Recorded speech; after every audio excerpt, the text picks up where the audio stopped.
c'est bien ça. Guy, Guy Beaufard, hein, évidemment, mais Guy. Oui, Guy Beaufort, alias César Jules, ça expliquera la chose. Et je remercie Empreinte Citoyenne et Julien en particulier de m'avoir invité aujourd'hui. J'ai découvert l'effervescence qu'il y a dans les citoyennetés territoriales à cette occasion. Et bravo, c'est effectivement considérable.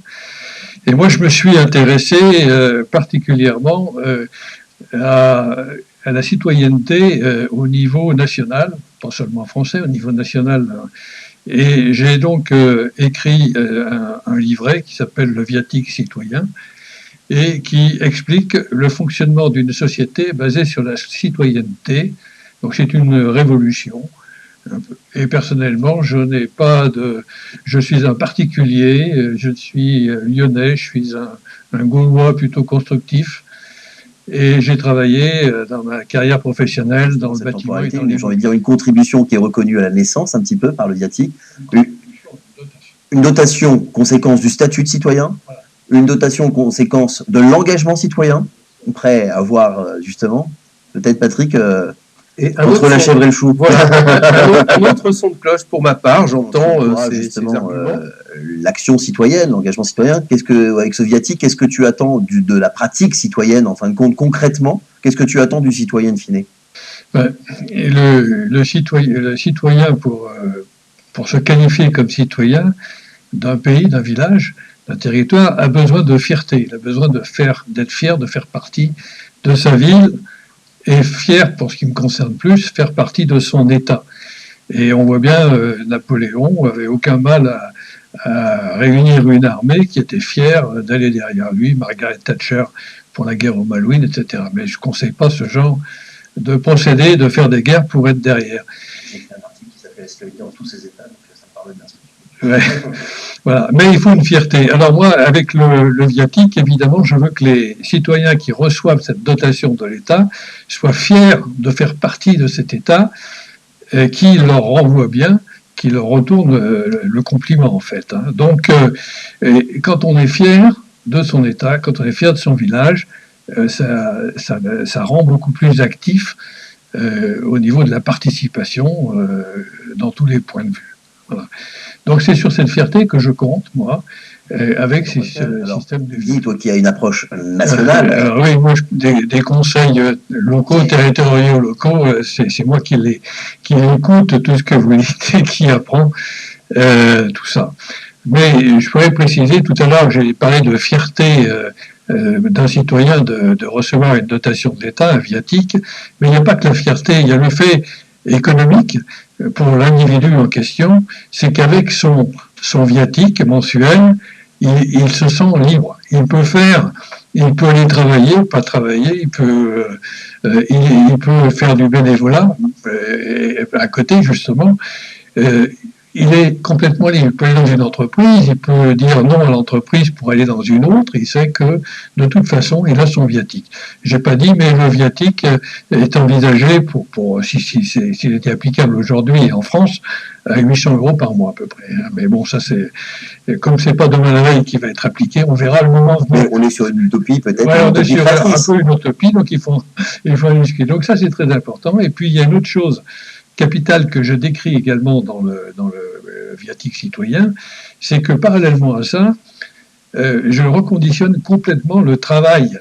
Aujourd'hui, il est complètement impensable, c'est le fruit des années qui sont écoulées, de taxer le travail salarié de 70%.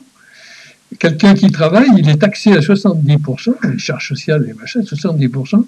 Quelqu'un qui est bénévole n'est pas taxé. Alors, il y a beaucoup de bénévoles, là, Patrick le disait tout à l'heure, ils ne sont pas taxés. À côté d'eux, des fois, il y a un bénévole et un travailleur, il y en a un qui est hyper taxé et l'autre qui est bénévole. C'est une anomalie fondamentale qui est le résultat des lois qui se sont succédées, des avantages, etc., mais qui n'a pas été voulu. Alors, moi, je propose la suppression totale du travail social. Donc, un employeur embauche quelqu'un et lui donne son salaire et puis point. Évidemment, il faut financer la sécurité sociale, il faut financer tout ça. Alors ça se finance par une taxe, un relèvement, un doublement même peut-être, de la taxe sur la consommation. Donc on n'est plus sur une loi citoyenne, mais une loi de finances complètement. Là, c'est une révolution. Mais une révolution pacifique, parce que je voudrais quand même pas terminer comme Robespierre. Non. C'est pacifique. J'entends bien, César Jules. Bon, ma proposition de viatique citoyen, effectivement, d'ailleurs tu l'as dit, Julien, ça ressemble à une utopie.